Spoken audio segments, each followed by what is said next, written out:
degrees. Allow me to show you something.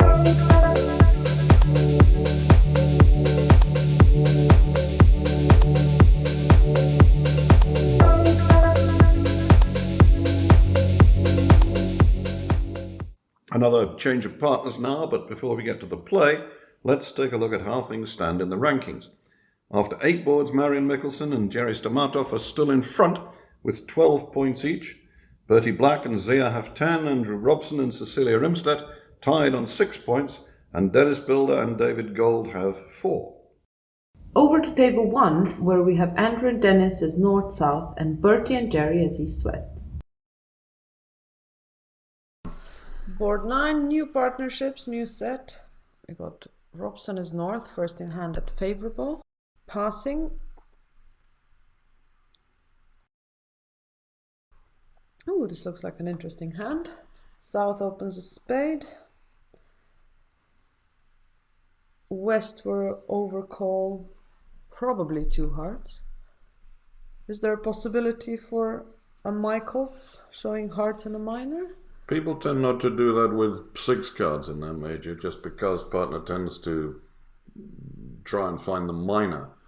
If he's got, say, 2 hearts and 3 clubs or 3 diamonds, partner will tend to play in the minor, and that won't work so well if he's got a bit of a heart fit. So 2 hearts is kind of normal. If he had 6 clubs and 5 hearts, he might well bid 2 spades to show spades and to show hearts in a minor, but with 6 card majors, people tend to overcall him. Yeah.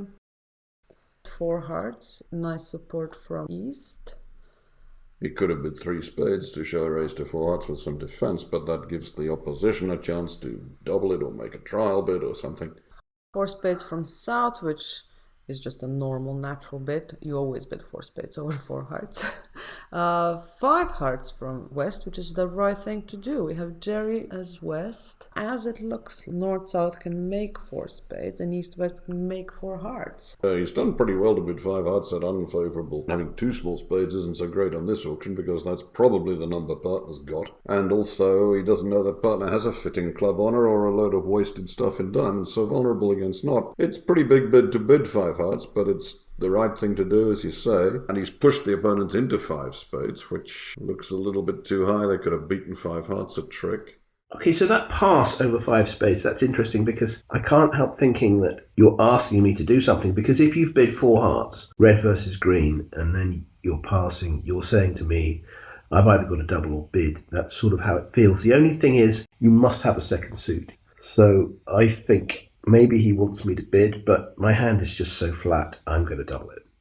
Bertie always doubles. He never thinks the opponents are going to make anything. There you go. Here we go. Okay, 5 spades doubled. That's an interesting first hand of the set. So, how many off will this go? Depends a little bit. If he tries to do something cute like lead some heart to coerce partner into giving him a diamond ruff. Yeah, so which heart would you lead on this with your hand? The jack, there's the one he's chosen, and that's perfectly reasonable. He wants partner to try and win the trick, and then partner might know enough about the heart position to say, hey, my partner made a strange lead here. Maybe he wants a ruff.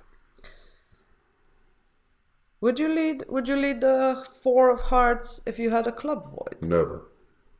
I've seen too many accidents with that. I mean, dummy always wins the singleton 10 because Declarer's got ace and 1 opposite stiff 10, and then it's the only way to blow the contract. You could do. I mean, but it's pretty hair raising. What would the queen of hearts be if you lead the queen of hearts of king, queen, jack? Yeah, if partner could work out you did it, that would be more oriented for a diamond. And the jack of hearts maybe for a club, but partner's got to be able to read it. Obviously, you can read it now, but only because Declarer's just ruffed, so the whole business of that made everything quite easy. Getting in to get a ruff wasn't so obvious. Difficulty with this is he doesn't know the breaks, so he may take a diamond finesse now, just in case there could be 4-1 with the king right or something. He may need to ruff a diamond in the dummy.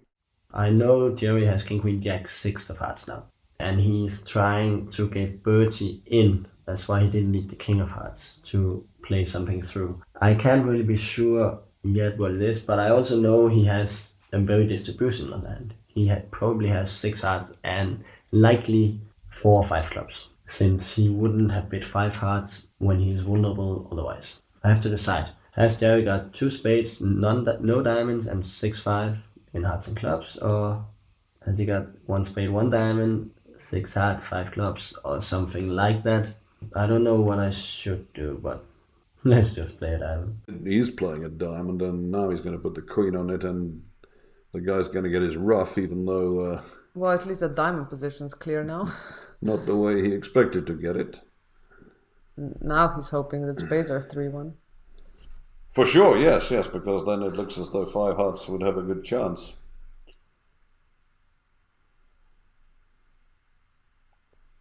Top heart. Ooh, that's a little bit dangerous. Remember, partner overtook the jack of hearts with the 8. That 10 in dummy is looking a little bit dangerous. The 10 and the 8. And the 9 just about to fall. Yeah. So top heart, not without risk.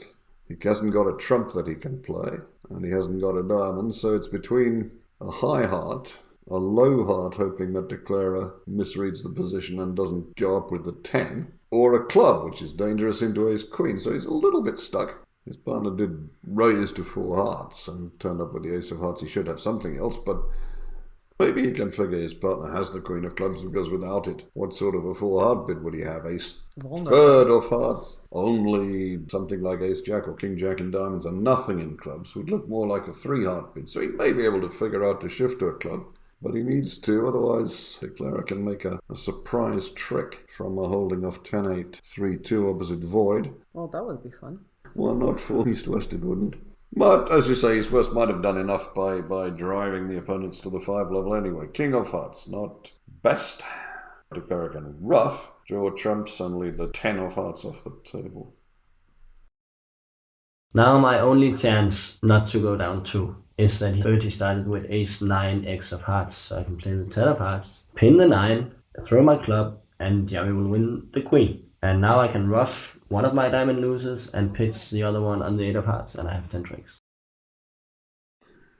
Declarer just trying to digest what have so far been pretty unsavoury developments. Getting the Queen of Diamonds ruffed wasn't part of the master plan at all. They got ruffed with a spade, which is pretty sure is a doubleton, because West would almost certainly have exited with another trump if he'd had one. Diamond to the 10. Or tried to put partner in to give him another ruff. Diamond to the 10 and jack. Now Andrew Black has to switch to spade. He's the one who has a spade left. Yeah, otherwise declarer can ruff both his diamond losers. He'll still lose a club, but if he does switch to a spade, then this heart play will become crucial, because declarer can win the ace of spades, pass the 10 of hearts, pinning the 9, setting up the 8. He can pitch a loser on it. Yeah. And then he can pitch another loser and ruff his last diamond in the dummy.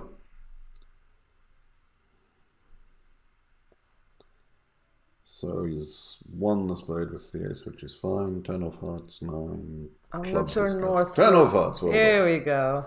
9. I'm not sure North was. North thought that his 10-8 to 4 of hearts would be such a valuable holding. I don't think anybody thought that, but. So looks like 5 spades, 1 off, doubled, and minus 100 for North South. So 100 points for East West. Yep. Will be very interesting to see what happens at the other table.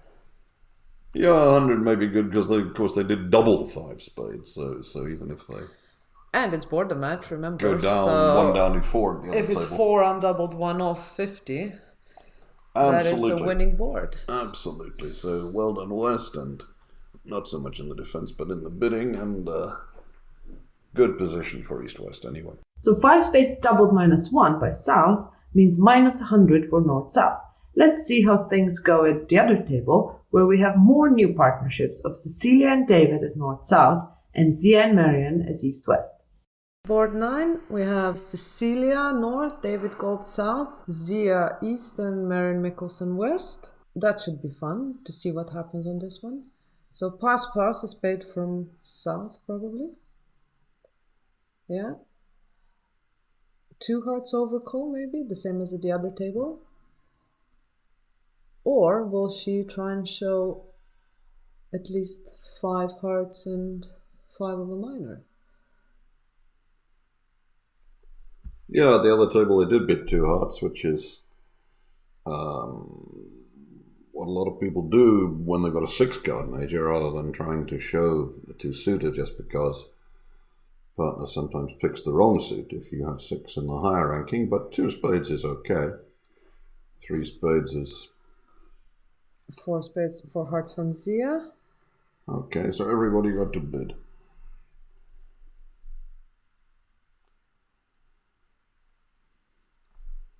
Okay, now the fun begins. So we know East-West is making 4 hearts and North-South is making 4 spades.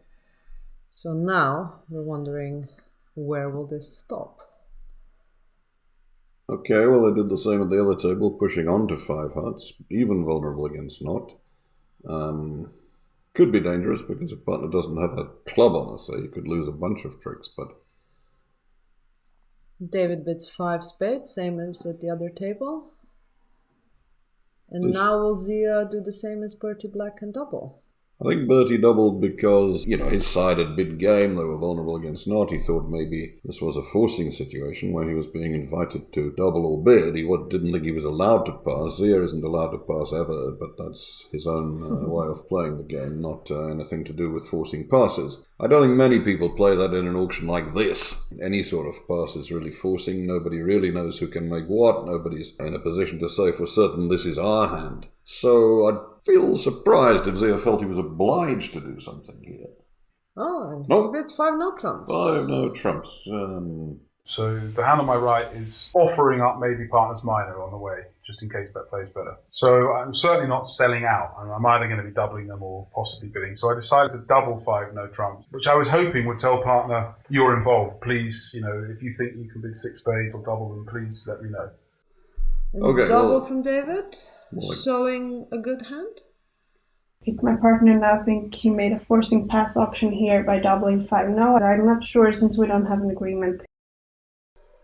This I'm not sure about, though. This maybe North with 4 hearts to the 10 and a 4-3-3 shape and no real extra offensive potential over for a 3 spade bid should have doubled 6 hearts. So pass is an encouraging bid, you think? Well, pass sort of says you're not really sure what to do. I mean, obviously, as we've said, nobody really knows what to do, but I was sort of expecting a double. South might well do what will turn out to be the wrong thing, simply because if partner's got a hand like ace and 3 little spades and a couple of small diamonds, there might be a play for 6 spades, and if the opponents have got a massive distribution, like it sounds like they've got, then they may have a play for 6 hearts. So 6 spades, I don't say is a crime. I think, as I say, North probably should have stuck a double in. From North would definitely discourage South on bidding 6 spades. Absolutely. So I think South probably took passes a slightly encouraging bid and unfortunately decided to do the wrong thing. Yeah, as things are, it's not going to... I mean, the contract was 5 spades doubled at the other table. We saw the play go backwards and forwards. Declarer was in a position to go 2 down, but then the defenders, in a difficult position, slightly misjudged and let him out for down only 1. This is likely to go down 2. Yeah. Pretty much whatever, and even 3 if Declarer doesn't... But at this point, it doesn't really matter because the other table was in 5 spades doubled for only 1 off. So if he goes 1 off, he'll flat the board. Well, he can't go 1 off, so he's either 2 or 3, and they're losing the board in any case. Yeah, the 7 of a hearts. low heart lead. We were discussing that before. Yeah. So the 7 of hearts indicating the diamond void. Here, Declarer West can tell that the opponents don't have the ace and 10 of hearts between them, which is when a low heart would cost a trick. So she's a little bit safer leading the 7 than they would have been at the other table when they chose the Jack. But at least And end after... up setting up the 10. Yeah, De Clare actually made a heart trick from dummies. Rather unpromising holding at the other table. Well, never say 10-8 to 4 opposite void is not a good holding in a suit. Absolutely not.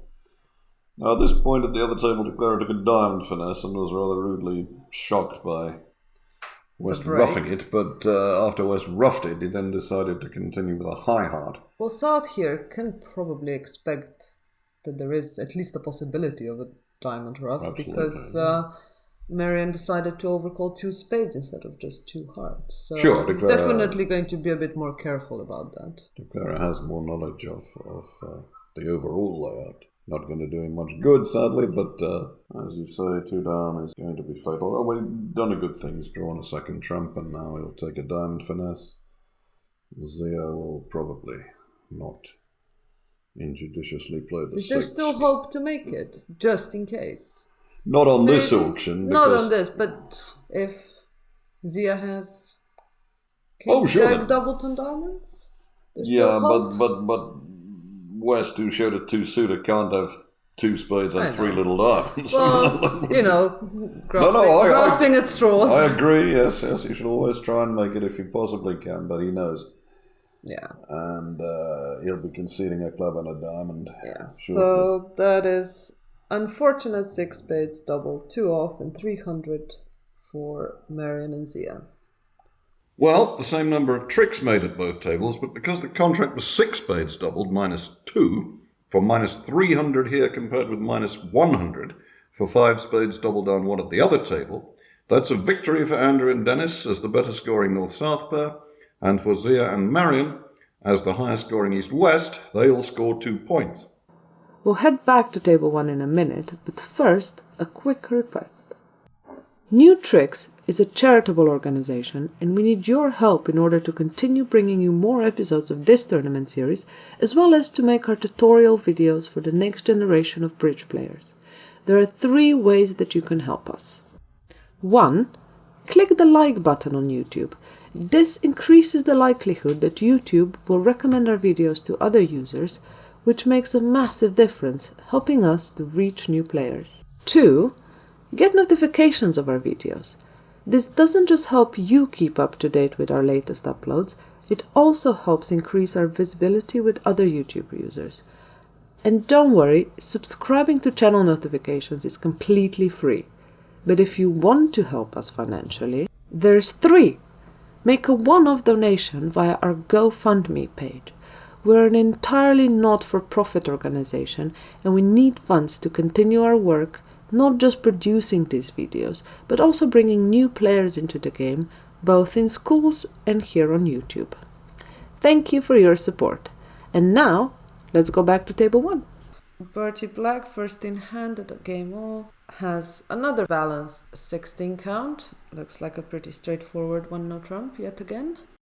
And South, will South find the bid? Must have. This time, for sure, yeah. We saw somebody pass That's a with very solid 2-spade about bid. 6 points earlier. Double is these days played as for takeout by most leading players. In the old days, when partner opened a no trump and you overcalled, double was for penalties. But here, they played like a double of after a suit and an overcall. So that's a takeout double. Andrew Black might pass it anyway because he's got a pretty chunky hand in defense of spades. So what are his options here? He can pass, he can bid hearts, or he can bid no trumps. I'm assuming 3 no trumps. Well, 3 no trumps with the king queen of spades sitting under. What is 2 no trumps? 2 places? I guess it's, who knows. I mean, 3 no trump was what he actually bid. That looks a bit uppish because his spade holding has been devalued quite a bit on the auction. He didn't make an effort to look for a hard contract. I don't know whether he knew how best to do that. Again, the players aren't regular partners and the system is a little bit indefined in places. Okay, so the lead of the Jack of Spades. What are you thinking? What would you do here? Say you win the Jack of Spades. What's your next play? Well, the trouble is he hasn't got a lot of communication. If he runs the clubs, he has to run them all and make a bunch of discards from his hand. If he tries to get cute, though, and cross the dummy twice in clubs, like by overtaking the king with the ace to lead something like a heart towards his hand, he's going to find that he's reduced his club tricks from the 5 he started with to 4. Yeah, it was a the club little bit break. embarrassing to only take 4 tricks when you've got ace, king, queen, jack, 10. And the 8. And the 8 of a suit, but you can see it happening. What about ducking the jack of spades? Does that do anything good? Yes, it gives the opponents a go. You're not really frightened of any switch. If they continue spades into your king, queen, 8, they'll have given you a trick, so ducking the jack of spades could easily help you. They'll probably just exit with a club, though, and force these decisions on you. Yeah. Notice North played the 7 of spades, which he never would do if he had the 8, so South can tell that a spade continuation would not be good, but a club switch would again cause the declarer to have to make a decision about when to run the clubs. Yes, I guess you have to take the jack of spades. It looks as though if you take it and run the clubs, the South hand, because it's got guards in all suits, spades, well, not clubs obviously, but he's got to keep 3 hearts, otherwise declarer can just play a heart to the king and a heart back and set up tricks that way. He can't throw a diamond away. So South will come under pressure if declarer simply wins this and runs the clubs. But that running of the clubs, you see, he's played the 3 to the queen. He's not going to be happy when he sees the news. So, a heart, yeah. He's trying a heart, and Yeah. North is wondering about this. I mean, should he be diving in with the ace to shoot a spade through? Can he duck the heart? What's the cost of that? It's a strange play by declarer, because from Robson's point of view, because, I mean, why is declarer playing on hearts? How can he have 4 of them? And his partner made a take-out double. He never looked for a heart contract. How can that happen? So that's the first thing to think about. What's declarer doing? Robson suddenly realised that he's actually got a club stop. He never knew he had, because he expected declarer to have king and 1, which declarer did have, but you can also see that declarer must be stuck for tricks and entries and all sorts to risk, very small risk admittedly, playing the clubs in this way that might generate a loser. Clearly declarer's got king 3 of clubs and he wants to get to the dummy twice. He's going to be disappointing when clubs turn out to be 5-1. It sort of looks natural for me to win my ace of hearts straight away so I can lead my second spade while I've still got it through declarer. But actually, unless partner's got 7 cards in spades, which seems unlikely, partner won't be able to continue spades and maybe end played. I actually think it's going to work better to play the 10 of hearts. So that's what I'm going to do. So he made a decision. The 10 of hearts. So ducking a heart. Now Andrew Black is in trouble. Now he can start doing the thinking. Yes, he wasn't ready for that smooth duck by Robson. Would he now maybe... Oh, so South played the Queen of Hearts. Would he now maybe think that North has ace 10 to 4 hearts? And South started with the singleton queen? He might well think that, although it would be a little bit strange for North to put the 10 in after an enormous thought if that was the position. But with ace jack 10-9. Oh, ace jack 10-9. Yes, he could have. It's all hopeless for declarer because the clubs aren't running. So, yeah, he doesn't know that yet, but he will find out soon. In a sense, it's not actually going to matter because by the time the defenders have sort of set up and cashed their 5 tricks, declarer will have a bunch of superfluous winners, and the fact that he's blown a club trick probably won't matter a great deal, but it certainly made everybody's life harder in the earlier going. So how would he make the contract? Declarer basically would start with 8 tricks. A spade, a heart, 5 clubs and the diamond ace. And by the time he'd finished the clubs, he'd be in a position to generate a 9th trick by and playing South. Throwing South in with, say, a diamond to lead away from the ace of spades, or say a spade to lead away from the king, queen of diamonds. There'd be a winning line available, but extremely difficult to find, and what Andrew's done here is, without being able to see all the hands, not ridiculous at all. South just switching to the king of diamonds to set up his 5th trick. He's got the ace of spades, and he's still got a heart winner. And he knows, well, I mean, he doesn't know declarer can't run the clubs for sure, but he'll have tricks. He has an idea. He has a pretty good idea. Looking at the singleton. So this looks like 5 tricks for defense. With a slightly unfortunate club break and not the easiest 3-note trumps anyone's ever been. No, I mean, let's not forget. I mean, you don't have to put 3-note trumps every time you got 16 points opposite 7, but well, you people might do sometimes. nowadays. It was a good 7. It was a good 7, and it was a fair contract, not a great contract. Okay, Declarer just knocking out the Queen of Diamonds. He's still maybe hoping somehow that it's North who has the heart, but he pretty much knows his fate. As you can see, he's throwing away so many cards now that the 5th club, which he's finally discarded from the table, never became relevant, but yeah, down one he was. 3-note trump 1 off and 100 points for North-South. That's 3-note trump down 1 by East and a score of plus 100 to North-South. Let's see whether Zia and Marion will get to 3-note trump with a combined 23 count. Board 10, game all, first in hand. Yet another no trump. Strong no trump, 15-17. This one, the genuine article, same 2-spade overcall. I want to compete. I have a singleton spade and 7 points, a good 5-card suit. I don't want to just let them play 2 spades. Double seems pretty normal. Same takeout double. And now Zia has the same 3 options as they did before, so he could bid some number of hearts, he could try some number of no trumps, or maybe even pass.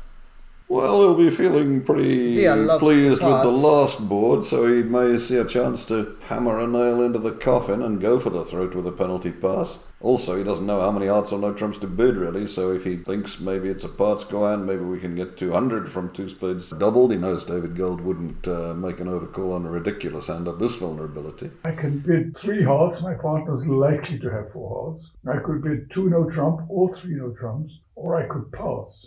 Now, I'm of the opinion that my hand is not quite as good as the point count suggests, because with the spades on my left, my hand's power is slightly reduced. And I think if I'm making a game here, it's quite possible that the opponents are going for a number. And more likely is I don't make a game, and the opponents go 1 or 2 down. So always the aggressive player, I decide to go for the throat and pass 2 spades doubled. He did pass.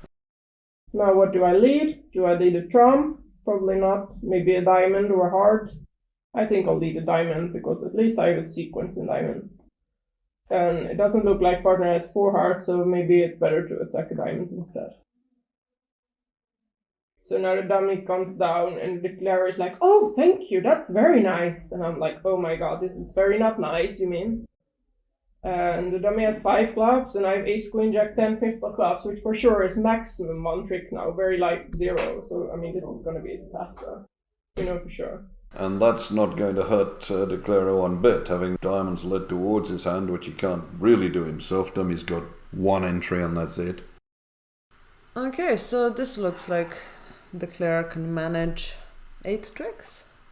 It's going to be close even so, but remember the result at the other table was that in this position East bid 3 no trumps, and the play went backwards and forwards very slowly. Declaro went down 1, so the upshot of that is that if David Gold can make 2 spades doubled, his side will win the board. If he's down, that's hopeless because he'll be losing 200 against a minus from the other table. So, big board, the defenders have on top the diamond that they've got, a club, a heart, and maybe a couple of spades because Declaro can't quite pick them all up. But that's only 5 tricks.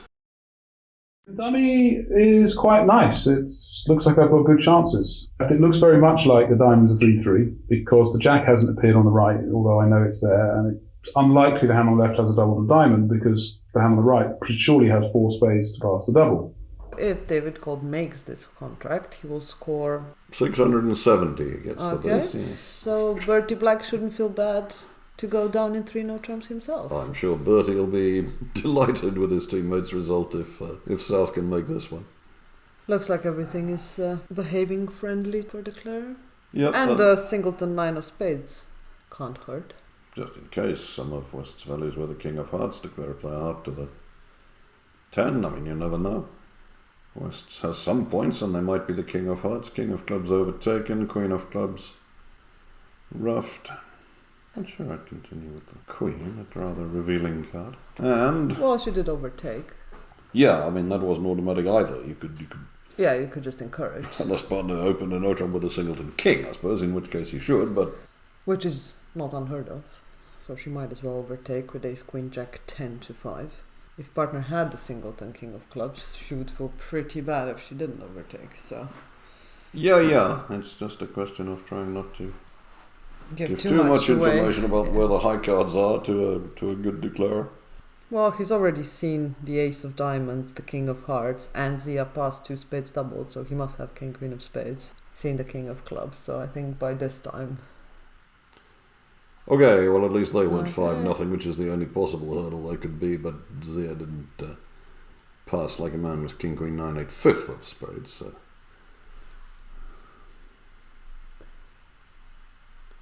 It's always good news when trumps are breaking favorably.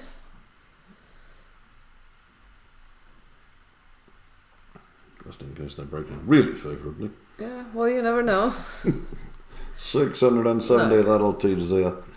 Well, it won't, but Well, now they're one each. They win one each, so absolutely. they're back to being friends. So South making 2 spades double means a score of plus 670 for North-South and a victory for Cecilia and David over the plus 100 score for North-South at the other table. 2 points to them and to Bertie and Jerry as the higher scoring East-West pair. Let's take a look at how the scores stand after 10 boards. Marion and Jerry are hanging on to their joint lead on 14 points each. Zia and Bertie still next with 12, followed by Andrew and Cecilia on 8, and Dennis and David on 6.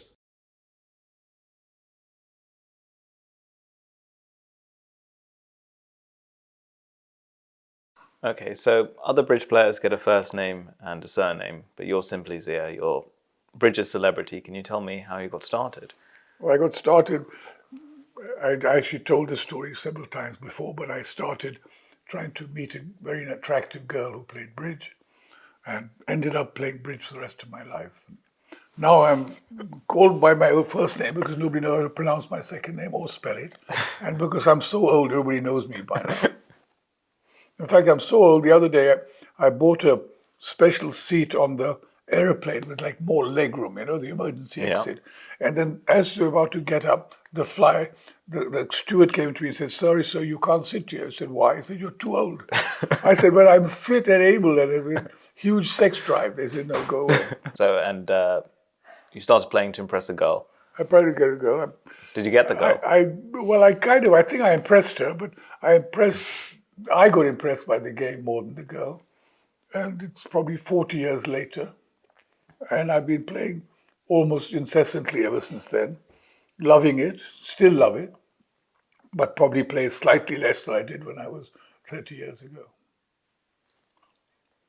You're probably known not just for being a top-class player, but having your own way of doing things and being a bit of a personality. So can you tell us a bit about your style? And my style is individual. Zia? I come from a much different background than most of the bridge players you meet because I came from a family that was involved in politics and business in Pakistan and not kind of the Western culture where everybody plays bridge in their family. So I was always pretty kind of rebellious or individual and did my own thing. And I studied as an accountant once and got thrown out very soon from that company and became a poker croupier. Went back into accountancy and ended up in business with my family and before I became a bridge player. So my background has always been slightly, anti-percentage against my upbringing. And I remain that and I enjoy that style. I don't like to do what everybody else does if I can do something different. It's not always better, but it's more fun.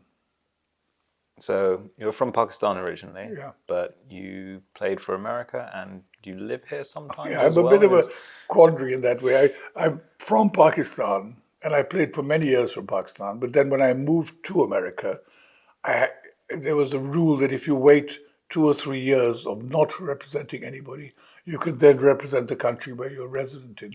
And as I was resident in America, I started playing for America when I qualified and did so for about 20 years. Then I got married and wanted to have children, and I had children. I moved to London because my wife was British. And so now I live here, but I still represent America. I have a British passport, a Pakistani passport, and I play for America. So you go and figure it. And I'm actually a resident of Dubai as well. So I'm Just in case it wasn't confusing enough. Yeah. So some people stick in regular partnerships and they play with that partnership and pretty much only with that person, but you play with everyone, it seems like. Again, there's two reasons. One is my partners get fed up with me because I'm a bit of a volatile partner, and I can be quite rude to my partner, and I can be also very charming and loving to my partner. So it's a bit like a marriage.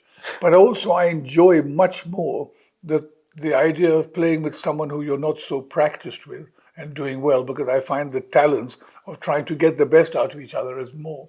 And if you play with the same person all the time, it becomes not only boring, but it's almost like cheating. You know each other so well, and your systems are so well honed that you have a big advantage. And I don't begrudge anybody the advantage, but I prefer to have a little bit of the kind of swashbuckling and guess what to do type of thing. And my latest partner is actually an English guy, David Gold, who I'm enjoying very much to play with. And, he'll probably get fed up with me soon as well. But luckily, I'm running out of time and there are a few more partners around. And is there any partner over the years that you think really stands out?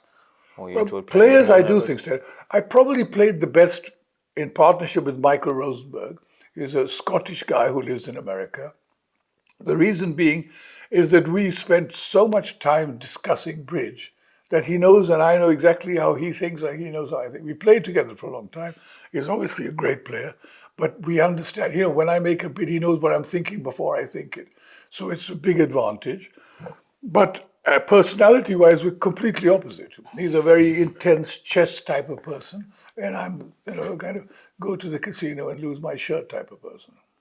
Yeah, well, there are lots of different ways to play bridge, and some people play it a bit like it's chess, and they're always trying to make the best move and do things by the book, and other people play it a bit more like it's poker, and they try and get into... Yeah, I think it's a mixture. I actually think a rubber bridge background is the greatest background of teaching of bridge because it makes you learn to play with all sorts and standards of players.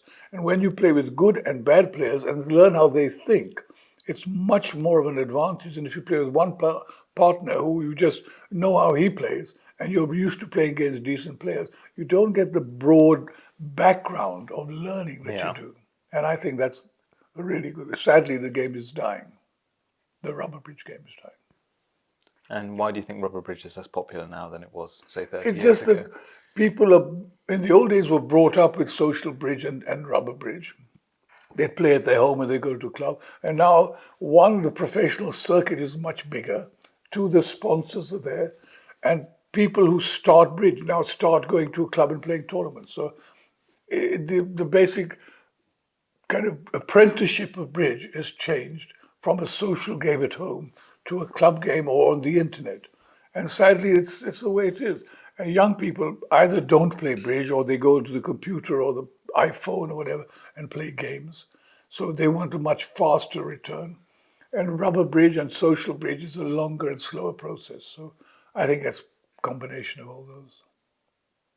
Okay, and you've won so many things. Is there anything in particular that you haven't won yet that you're trying to tick off your list? Or? No, well, the thing is, winning actually is a funny thing. I'm slightly weird in that way, that when I win, if I play badly, I still am not happy. I don't mind that I won. And if I play well and I lose, I don't mind. So for me, the act of winning or losing only lasts for a short time. The act of playing well or playing badly, and we all do both, lasts much longer. And I'm much more likely to tussle with myself. I remember winning a world championship and fighting with my partner for the next 2 hours about a hand that we had. And having done that, I imagined losing so many tournaments and felt really good because that's what I played well. So it's an ego thing and it's a kind of self-satisfaction thing that I'm more into. So you're a bit of a perfectionist then. Well, I'm a perfectionist in that I want to do the best I can. I don't mind making a mistake as long as I'm aware I'm making it before I make it. I think there's a lot of bridge where you should make the wrong bid for the sake of getting the wrong return from the opponents. And that's underrated. I mean, there was a hand a couple of boards ago where I made a bad bid. There's something called threading the needle, which is a really bad thing to do. And I had a hand where I wasn't sure whether to pass 4 hearts or bid 4 spades. But if I'd bid 4 spades earlier, the pressure would have been on my opponents to make the right decision. And I didn't. I waited till they bid 4 hearts and then guessed, and I actually guessed wrong because they could make 4 hearts. But that was my going against what I know is right, which is making the opponent guess before you have to. That's about it. Okay, well, thanks very much Thank for you. coming here to talk today. Please, allow me to show you something.